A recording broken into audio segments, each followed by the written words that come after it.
Hey everyone, Buddha here. I am back and gonna be casting a whole lot more of these Plantronics Gamecom tournament games. If you haven't tuned in for the last games, these are games that are sent in by players who are playing in the tournament. These are on-demand casts, so I won't be casting every single game because there are over 1,000 players in that tournament. But if these players want to get casted, they send them either replays, and hopefully these will be very good games. In this match on Metalopolis, it is still a round 1 match.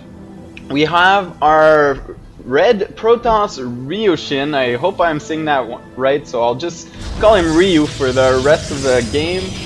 I looked it up, he is actually a diamond player, and his opponent baegopa, so I'm just gonna call him B. B is a lot easier. B is, I don't know, there are two baegopas on the North American server. One is diamond, one is, I think, silver or something. So hopefully we have the diamond player here and we will be into a great game. And by the way, I will be uploading these all to YouTube if you're watching this live, and if you're on YouTube, I will try and cast as many as I can live as they go on. If not, I am streaming my casts while I perform them, so check it out. And for those of you who don't know what the Gamecom tournament is, it is actually an open tournament, so everyone's free to join. You can check it out at gamecom.plantronics.com/sc2. That is their main page. And they actually just started. They really want to get involved in the Starcraft 2 community, so they are coming forward with $2,000 in prize pools in an open tournament. The registration is free, so that is great. It gives the amateur players a lot of incentive to play, to get their names going, and well, that is always fun. There are also a few pros in there. I hope that I will have the chance to cast their replays, and we'll just have to see what happens. Now this is a PvP, so 1 gate, 1 cybernetics core, and 1 gas for both these players. They have the exact same opening, and skipping that initial zealot, of course, like we usually do, they actually decides to make that first zealot, so a little deviation here from his opponent, and he will at least be able to chase that probe out maybe a bit earlier. But after that, we will most definitely see a chrono boost on the stalker. Actually, B now getting his zealot, so I'm eating my words here. It doesn't matter. The first scouting probe is actually out of B's base, but Ryu is now chasing away B's probe, and we'll just see what happens here. Second gas already done for Ryu, so as well as starting for B, so we will most likely see a lot of sentries here. In PvP, you usually see a lot of sentries and try to either expand or put a lot of pressure. If that's not the case, we have seen a lot of 3-gate robos that become increasingly popular, especially against the 3 gates. People have really managed to figure out how to micro the Immortal, how to position him just to hold that 4-gate, and that usually transitions into Blink later on, so we will just have to see what happens here. Now throwing down a second gateway and a robotics facility for B. Meantime, our friend Ryu was actually just waiting to kill off that first initial probe to throw down 2 more gateways. So he will go heavy sentry, and most likely B will be using his gas for some Immortals.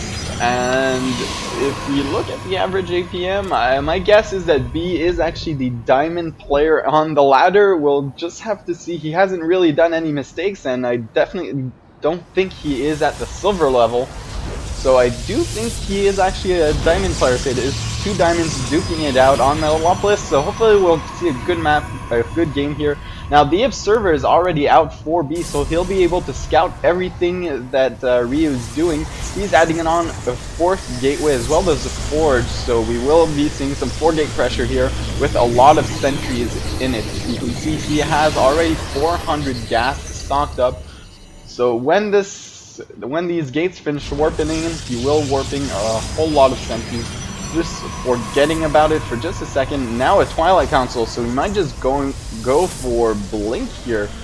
And that is weird. You don't usually see 4 gates and a Twilight Council and a Forge. You usually don't have the gas for it.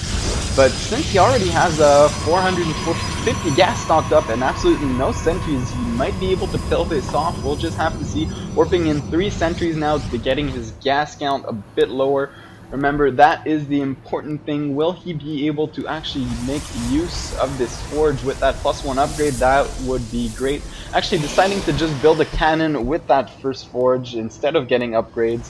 And now researching hallucination, actually, that's great. He will be able to scout without even getting his robotics facility up. But meanwhile, B actually sees everything that's going on here in the main base of Ryun. So he should know that Blink Stalkers are coming. He should see that this Twilight Council up. We still don't see any tech, and actually going for a Dark Shrine on a single base with that many sentries, that is very gutsy by Ryu. That is a lot of tech pass right here. Still not using that forge. This is a little blunder. I don't think that cannon was very worth it, because that is 150 minerals for the forge and another 150 for a single cannon. Might as well just try and get 2 more stalkers out, and they will replace that cannon and be a lot more useful. Now, the Observer actually seeing the Dark Shrine, so I don't think that B will be caught off guard here. He already has a second Observer in his main base, so he could actually expand here very safely, because even if Ryu actually attacks here, I think with those 2 Immortals out and this amount of Stalkers and Sentries, he could actually just pull it off.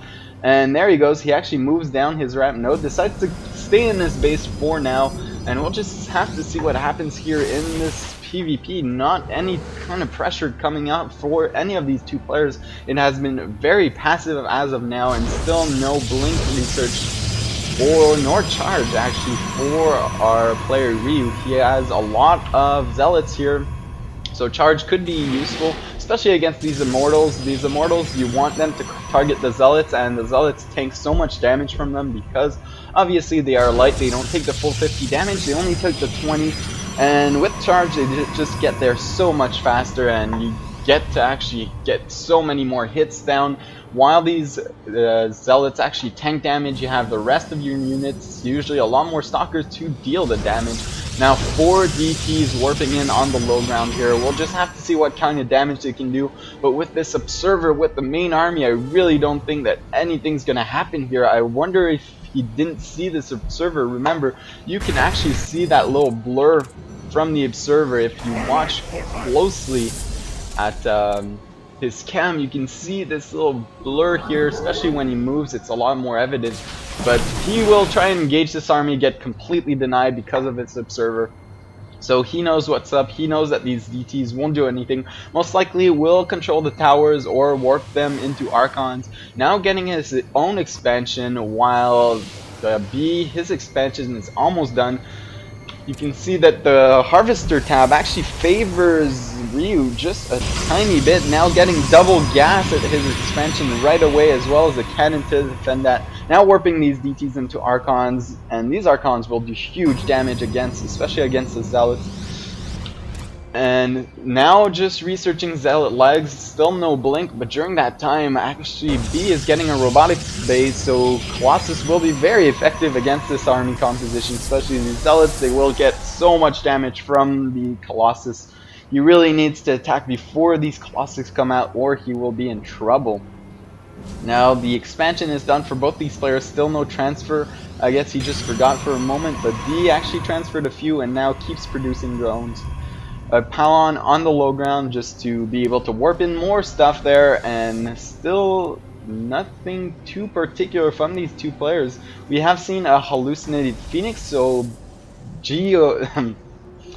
so that Ryu actually knows what's going on with B. Now B actually getting his own hallucination.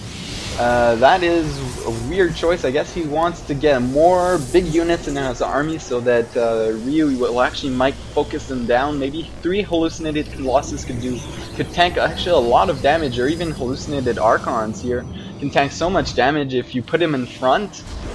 But hallucination is definitely not for the Phoenixes, because he does have the Observers out, so he knows everything that's going on. And actually, we still see that Ryu does not have still no Robotics Bay nor a High Templar tech coming, so he will be sticking to Archons and Zealots. This composition has been tested by a lot of people lately, especially since the Archon buff.